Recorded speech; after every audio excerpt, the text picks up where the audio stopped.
নিয়োগবিধি বাস্তবায়নের দাবিতে পরিবার পরিকল্পনা কর্মীদের কর্মবিরতি। Nageshwari update news ২ M A Rahman Rajibpur Kurigram হতিনিজি।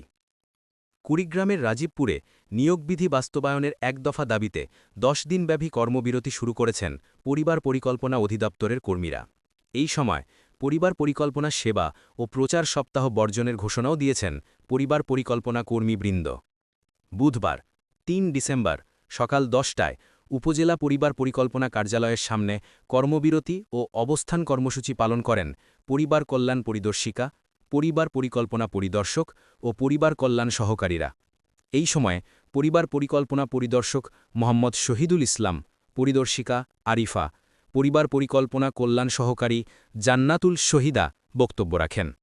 কর্মবিরতিকালে বক্তারা বলেন, আমরা সারা দেশে ৩৩,৭১০ জন কর্মরত রয়েছি। আমরা জনসংখ্যা নিয়ন্ত্রণে পরিবার পরিকল্পনা সেবা, শতভাগ দম্পতি নিবন্ধন, প্রসূতি স্বাস্থ্যসেবা, কিশোর কিশোরীদের প্রজনন স্বাস্থ্যসেবা, পুষ্টি সেবা, টিকাদান কর্মসূচি সহ নিয়মিত বাড়ি বাড়ি গিয়ে নানা গুরুত্বপূর্ণ স্বাস্থ্যসেবা দিয়ে আসছি। আমাদের চাকরি রাজস্ব খাতভুক্ত, কিন্তু নিয়োগবিধি না থাকায় আমরা বেতন গ্রেড উন্নীতকরণ, পদোন্নতিসহ চাকরির অন্যান্য সুযোগ সুবিধা থেকে বঞ্চিত। এতে পুরো কর্মজীবনে আমরা কোনো পদোন্নতি পাচ্ছি না।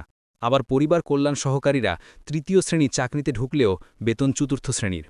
আমরা এইসব বৈষম্যের অবসান চাই, অন্যথায় আমরা ধারাবাহিকভাবে আরও কঠোর কর্মসূচি দিতে বাধ্য হব। এম এ রহমান, মোবাইল নম্বর 019973 43606, তারিখ ৩-১২-২০২৫।